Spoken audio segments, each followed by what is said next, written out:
I know this isn't really a new idea. I've seen a couple videos suggested to me back in the day, so this definitely has been like on people's minds for a while. I never really watched them, so I apologize if I end up regurgitating any points others may have made before. I think my approach to the breakable weapons is quite unique, but I guess I'll be finding out soon enough when this video is live. If there's one consistent criticism against Breath of the Wild, it's its weapon durability system. People felt that the weapons broke way too easily, and it discouraged them from using their stronger weapons, because what if they needed it later? It's like when you have a closet full of boxes, but you really don't want to get rid of them because, you might need them one day. They also felt it got rather annoying having your weapon break mid-fight and then having to sift through your menu to pull out another one. Really messes up with the pacing. Personally speaking, I never actually really had a problem with this system. Early on in the game, it was made clear to me that holding onto these weapons would be a pointless endeavor, since the game likes to shower you in these things, from enemies dropping them, to finding them in chests, to being able to buy them in shops, and so on. So I would just use my weapons regardless of what their strength was until they broke and just move on to the next one. But many people didn't feel the same way. And usually if a lot of people have the same criticism, then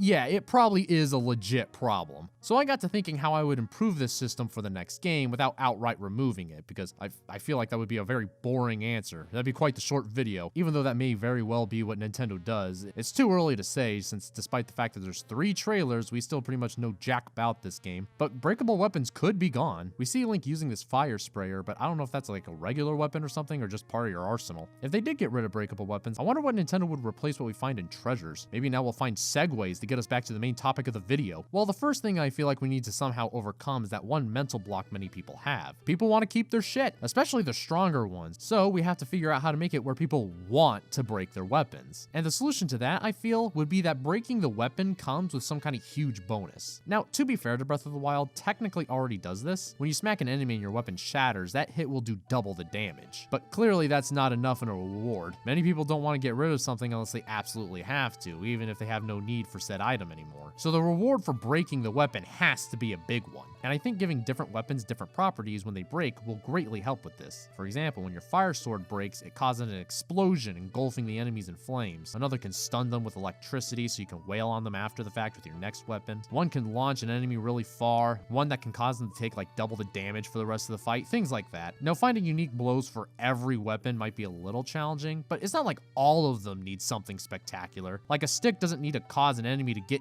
AIDS or something. The weaker ones were always more expendable weapons anyway, that even people who didn't really use their weapons very much would still gladly get these destroyed just to free up spot. Now, swords aren't the only weapons that shatter when used. Shields and bows also break. For bows, I feel like a very similar logic can apply, although you'd have to be more creative with them since the arrows themselves are what holds the special properties, not the bow itself. Still, there are some ideas. The last shot will split the arrow into multiple, showering the enemies in pointy sticks of death. Another final shot that will home in on the closest enemy. I don't know, one that causes the enemy to drop a bunch of rupees, stuff like that. Now, shields are a little more tricky since they're a defensive option rather than an attacking one. Now, of course, you could probably still apply the same logic to shields, like exploding on impact and such, and you could certainly do that for some of them, but I want shields to be a little more special. For one, I think they just need to be more unique in general. All shields in the game function identically to one another. They are not different aside from one just having more durability than the other. So I would just give them more unique properties. One with razor blades at the end, which causes chip damage if you successfully parry an attack. It could also act as a way to attack enemies when you go shield surfing. A shield with electric properties that can stun enemies when you parry right. A large shield that you can use to hide behind to try to sneak past enemies. I think that would bring a lot of variety to the combat and make it more engaging rather than just perfect dodging all the time. Okay, but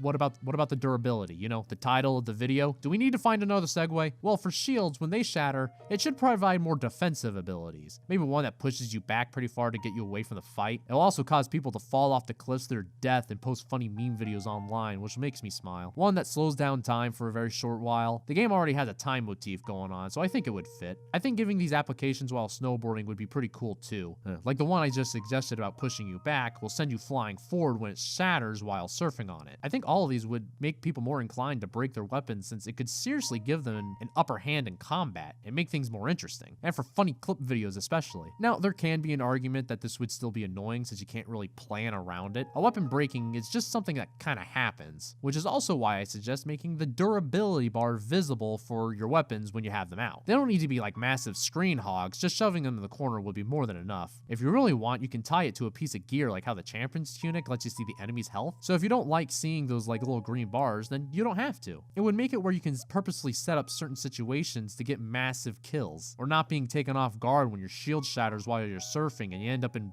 frickin' Wisconsin.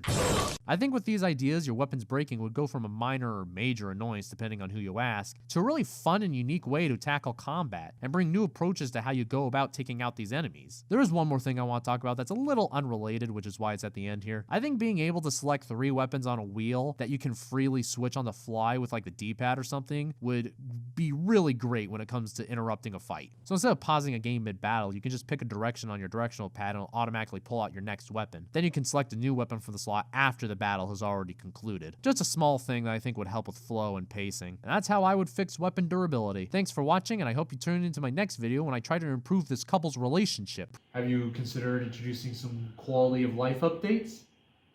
Like save states?